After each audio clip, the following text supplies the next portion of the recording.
એક જ રાત્રિમાં 4 ઘરફોડ ચોરી કરનારા આંતરરાજ્ય ગેંગ ઝડપાઈ. 2 આરોપીઓની ધરપકડ. વલસાડ સિટી પોલીસ અને એલસીબીની ટીમે સંયુક્ત ઓપરેશન હાથ ધરીને શહેરમાં તરખાટ મચાવનાર આંતરરાજ્ય ઘરફોડ ગેંગના 2 સાગરીતોને ઝડપી પાડ્યા છે. આ ટોળકીએ વલસાડના અમરામા વિસ્તારમાં એક જ રાત્રિમાં 4 અલગ સ્થળોએ ચોરી કરી ચોરીનો પ્રયાસ કરીને પોલીસને પડકાર ફેંક્યો હતો. ગત તારીખ 28/12/2025ના રોજ વલસાડના અમરામા સ્થિત છોટુ પાર્ક અને ગોકુલધામ સોસાયટીમાં તસ્કરોએ ત્રાટકીને સોનાના દાગીના અને મોટરસાયકલની ચોરી કરી હતી.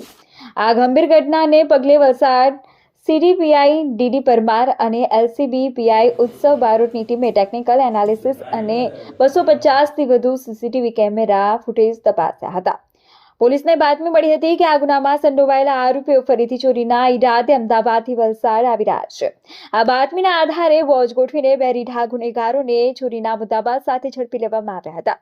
આ ગુનામાં પકડાયેલા આરોપીઓ આગામીર ખાન ઉર્ફ લંગડો જાગીર ખાન પઠાણ રહે બીડ મહારાષ્ટ્ર. તેની સામે મહારાષ્ટ્રમાં 19 જેટલા ગુના નોંધાયેલા છે. બીજો આરોપી ફૈઝાન ઉર્ફ જાની રસુલભાઈ મુરવાડિયા રહે સુરેન્દ્રનગર. તેની સામે હત્યા અને આર્મ્સ એક્ટ સહિત 6 ગુના નોંધાયેલા છે. વોન્ટેડ આરોપી સિકંદર અખ્તર સૈયદ રહે બીડ મહારાષ્ટ્ર, જેની સામે 24 જેટલા ગુનાઓ ઇતિહાસ છે. આ સફળ કામગીરીમાં સુરત વિભાગના આઈપીસી પ્રેમવીરસિંહ અને વલસાડ એસપી ડોક્ટર કરણરાજ વાઘેલાના માર્ગદર્શન હેઠળ પીએસઆઈ ડીએસ પટેલ અને તેમની ટીમે મહત્વની ભૂમિકા ભજવી છે.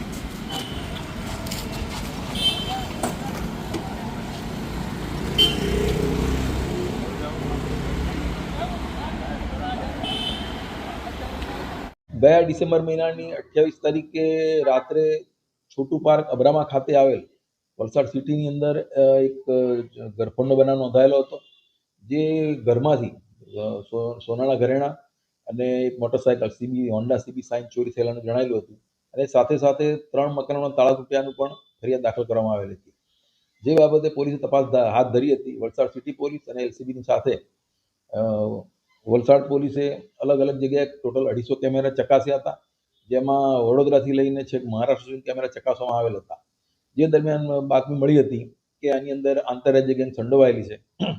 જે આંતરરાજ્ય ગેંગના માણસો 2 દિવસ ઉપર વલસાડ સિટીમાં ફરીથી આવો ગુનાને અંજામ આપવા આવવાના છે એવી ખાતરી થતાં વલસાડ પોલીસે એક્ટિવ થઈ આ ગેંગના માણસોને પકડી પાડેલા હતા.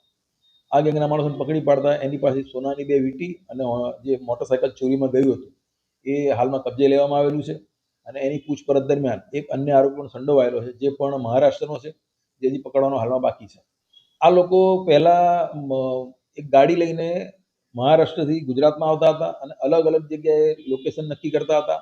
અને લોકેશન ટાર્ગેટ થઈ જાય પછી 2 કે 3 દિવસ પછી એ જે ગાડી લઈને આવેલા હતા એ જ ગાડીનો નંબર બદલીને ડુપ્લિકેટ નંબર લગાવીને આવતા હતા અને ચોરીને અંજામ આપતા હતા. અને આ જે આરોપીઓ છે એમાં જે પકડાયેલો આરોપી છે એ આગા મીર કરીને છે, જેની પર ગુજરાત અને મહારાષ્ટ્રના કુલ 19 ગુના દાખલ થયેલા છે. બીજો જે આરોપી ફૈઝાન કરીને સુરેન્દ્રનગરનો છે એની પર 6 ગુના દાખલ થયેલા છે. અને ત્રીજો જે વોન્ટેડ આરોપી છે એની પર મહારાષ્ટ્રમાં 24 ગુના દાખલ થયાનું હાલ સુધી તપાસમાં ખુલેલું છે. એ લોકો મકાને ટાર્ગેટ કરતા હતા અને રાત્રે જ્યારે ચોરી કરીને પહેલા ઊંધા હાઈવે પર જતા હતા, જેથી પોલીસ ગેરમાર્ગે દોરાન ફરી પાછા એ લોકો મહારાષ્ટ્ર ખાતે જતા રહેતા હતા.